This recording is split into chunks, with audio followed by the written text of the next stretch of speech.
زوار حسین YouTube channel کے ناظرین السلام علیکم۔ ناظرین، آج کی اس ویڈیو میں امام حسن کی زندگی کا ایک بہت ہی اہم اور دلچسپ واقعہ پیش کیا جا رہا ہے، تو امید ہے آپ اس ویڈیو کو مکمل دیکھیں گے۔ ایک دن حضرت امام حسن علیہ السلام گھوڑے پر سوار کہیں تشریف لیے جا رہے تھے۔ راستہ میں ایک شامی سامنے آ پڑا۔ اس نے حضرت کو گالیاں دینا شروع کر دیں۔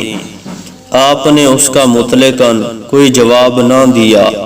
جب وہ اپنی حرکت کر چکا تو آپ اس کے قریب گئے اور اس کو سلام کر کے فرمایا کہ بھائی، شاید تو مسافر ہے، سن، اگر تجھے سواری کی ضرورت ہو تو میں تجھے سواری دے دوں، اگر تو بھوکا ہے تو کھانا کھلا دوں، اگر تجھے کپڑے درکار ہوں تو کپڑے دے دوں، اگر تجھے رہنے کو جگہ چاہیے تو مکان کا انتظام کر دوں، اگر دولت کی ضرورت ہے تو تجھے اتنا دے دوں کہ تو خوشحال ہو جائے۔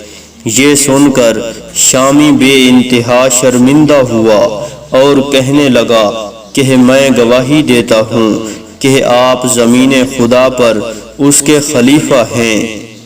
مولا، میں تو آپ کو اور آپ کے باپ دادا کو سخت نفرت اور حقارت کی نظر سے دیکھتا تھا، لیکن آج آپ کے اخلاق نے مجھے آپ کا گرویدہ بنا دیا۔